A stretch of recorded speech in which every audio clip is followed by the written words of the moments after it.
How's everyone doing? I am Mobile Master Tech, also known as Terrell352, and today we are at this tower. This is in the East Silver Springs Boulevard, across the street from the library and the DMV, in Ocala, Florida. And this tower is due. So this tower, the reason why I'm highlighting this tower today is because Dish, obviously they took the top rack, but that's not the only thing. At&T, T-Mobile, and Verizon all have permits. They're all approved to get on the, to upgrade their towers to midband.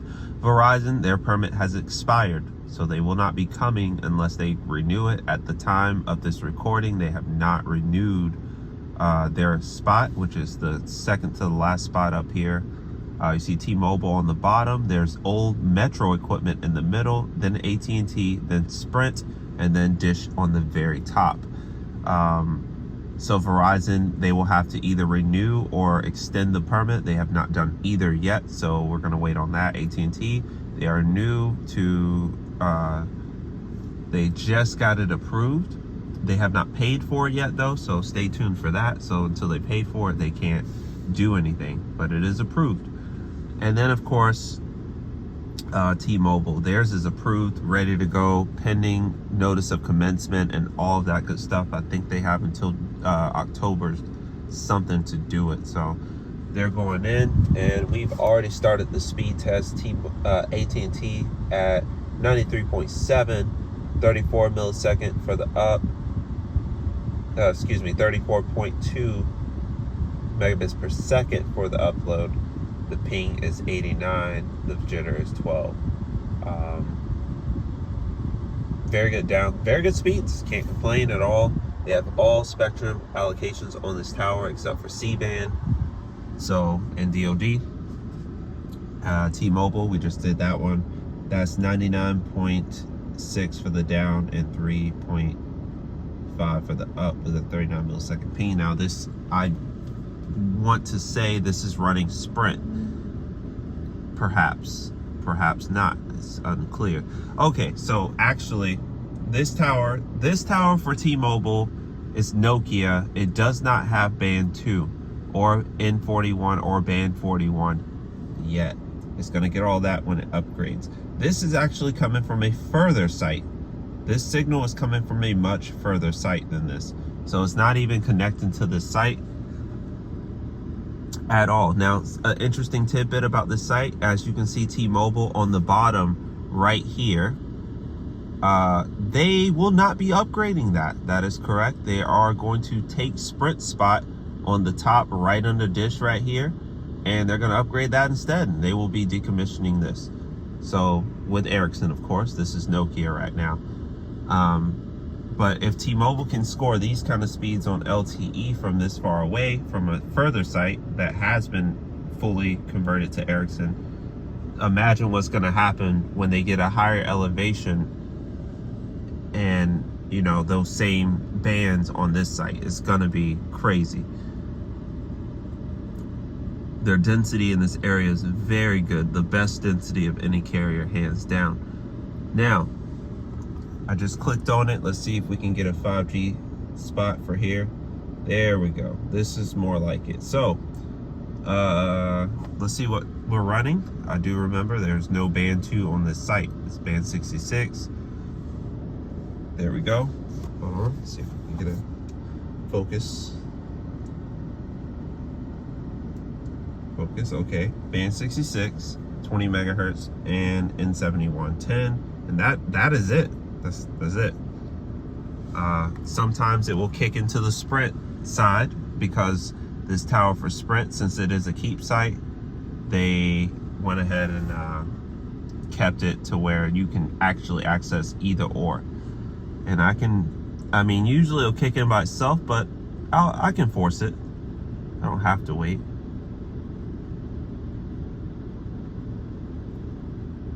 I can force the bands if I want to, so we'll go ahead and force the bands.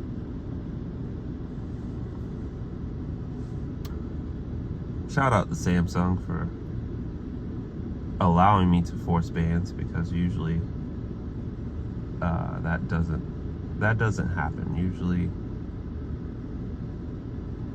on any other phone, you can't do that. So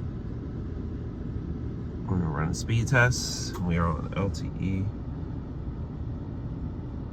This particular site, I believe, is still running band 25, and it is August 11th. So yeah, band 25, 10 megahertz. So still doing that. Most of the other Keep sites that aren't co-location elevation types, which is basically sites that T-Mobile are not on, they all went to band 2, 15 megahertz, awaiting to go to 20. This one did not, because it's an elevation increase site, so it's a little different, I guess, in that sense. But let's see what it did here. So okay, so it did 55.9 for the down, 25.5 for the up, and a 40 millisecond ping and a 3 millisecond jitter. So this site is basically 2-in-1 at the moment. You can connect to either Sprint or T-Mobile. Sprint goes much further. Obviously, you can see the massive elevation advantage that it has, so of course it's going to go further. So you can connect to either or. It does have band 41 also online, but it's only 10 megahertz. I can try to force it. I'm not sure. Sometimes it comes in, sometimes it doesn't. And that is the last slice of spectrum that is still on Sprint. Here it is. I got it. I caught it. So we'll get one of that too. Okay, so that's band 41. 10 megahertz, and right there. And the reason why I highlight Sprint and T-Mobile so much, because they're the most interesting carrier. They're in the middle of a merger, so their spectrum bands are all over the place. You have band 25, band 41, some 10, some 20, some 40. It's all over the place, where AT&T and Verizon are pretty predictable and, you know, more uniform.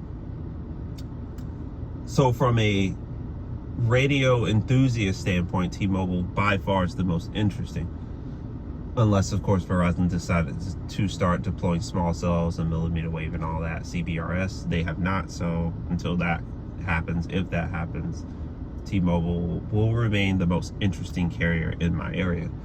AT&T showing out with 137 down and 46 up. Very good. And I know what you guys are thinking. Yo, Verizon, where they at? They're right here, and it's time. They're very good over here usually, until you start going further away, because they have the least density of the three carriers in this area. But still not bad. 60 millisecond ping, 50.1 for the down, and of course let's see what bands they're running, right? I'm not going to leave y'all like that. Let's run the bands up. This is band 66. It is a 2x2 MIMO only tower, so they have not even added 4x4 MIMO. Band 66, 20 megahertz, band 2, 20 megahertz, and band 13, 10 megahertz, and that is it. So it's 50 megahertz. That's a lot, but it's 2x2 MIMO, so it could be much, much, much better. AT&T is 4x4, T-Mobile's 4x4.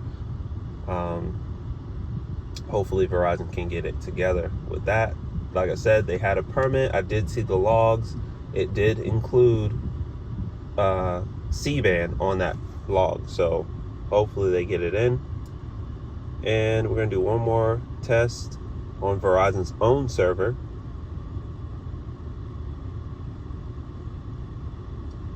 It's 18, 19, 20. Let's see if I can get AT&T in the background real quick. And then we're going to do one more T-Mobile also. And what I'm going to do for T-Mobile is, I'm sorry for all the moving around and stuff. What I'm going to do for T-Mobile is I'm just going to let it pick whatever it feels like picking. And we'll see how it works. It could pick from another site. Maybe, maybe not. No, it's going to pick the regular. Okay. So we're good to go. I started that one. So Verizon 39 ping. 20.5 for the download, 25.1 for the upload, Like I said, this is 2x2 MIMO, 4 millisecond jitter. At&T doing very well, of course. They did recently go to 10x10 N5. It is dedicated. It is not DSS. So that's nice to see. That's why the uploads have improved so much. And of course, T-Mobile with their band 66 20 megahertz and N71 10 megahertz. The upload is fantastic at 68 megabits per second. The download at 33.5. The ping, it's alright, 50. The jitter is kind of bad. And the upload, as you can see, is very good, but the download is alright. It works. They're all fine. Yeah, that's gonna do it for the video for this one. I will be back whenever someone decides to come and upgrade. Right now, it's hard to believe, but I think Dish is likely the fastest carrier. So if you like what you see on the channel, like, share, subscribe, follow me on Twitter at 12352. And until the next video, I'm out.